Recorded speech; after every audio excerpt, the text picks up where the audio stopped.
Hello, today I will be talking about the topic A Culture of Fear, Education, and a Disconnected Life. Also, I will be answering some questions in regards to this topic, and the first one says, how and why does academic culture discourage you from living connected lives? I think there are three main factors that prevent us from living connected lives, and the first one is the grading system that is in charge of rating our students from the top students to the bottom, and of course of separating students from teachers and vice versa. The second factor, and perhaps the most important one for me, is fear.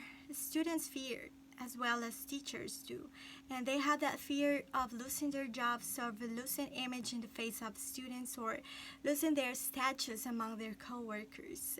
Last but not least, we have as a third factor the live encounters. That is to say, the real life situations that require from us the demonstration of who we really are, and that require from us an extra thinking to give a solution.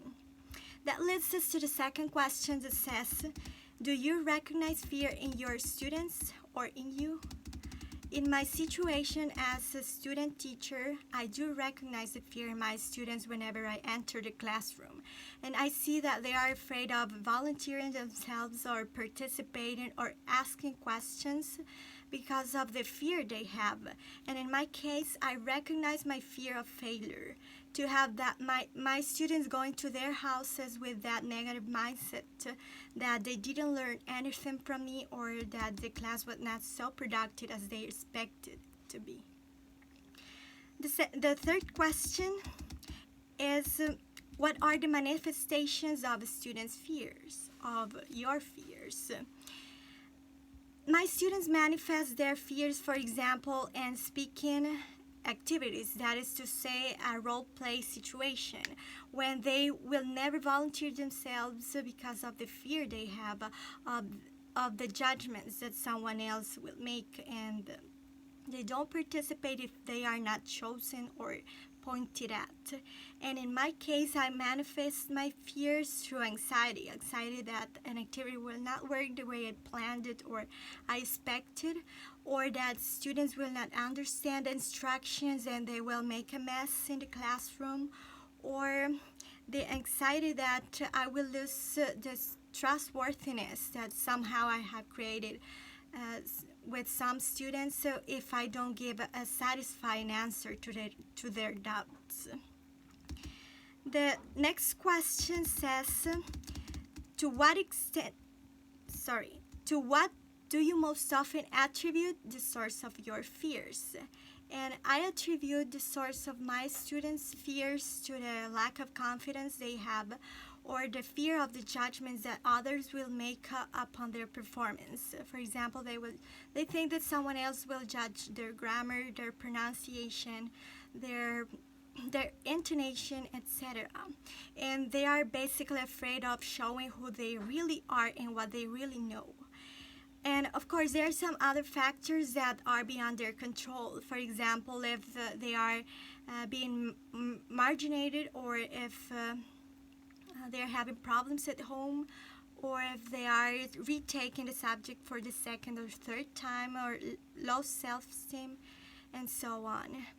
And I attribute my fears to the source of the judgments that my students can make upon my teaching, that they would think that I'm not teaching them well, or that I'm not connecting with them, or that I don't tap their motivation, etc. However, I recognize there are some fears that help us grow and learn. For example, if we have that fear that we're not going the extra mile in our teaching, and that leads us to think and recognize that at least we care about our students' learning, and that signals that we're not using the correct net, and there is something that needs to be changed in our methodologies or our rate of teaching. And last but not least, we have the question, what do you think about the student from hell story? I think it was a completely amazing story applied to real life situations, because in our classrooms, we will always have that student who is at the back sitting completely isolated without participating or without the interest of participating. Therefore, we don't have to commit the basic judgment, the basic mistake of judging them without even knowing our own fears. In that case, we don't have to relate that students to ignorance or to lack of interest. Simply, they are full of fears. And we have to learn, in order to be good teachers, we have to learn that to read our students' voices, even in the silence, when they haven't even spoken a word. And we're going to attain it through being empathetic with them, through recognizing our fears, and so that we are able to recognize our students' fears. And in that way, we are going to be able to teach wholeheartedly. Thank you so much.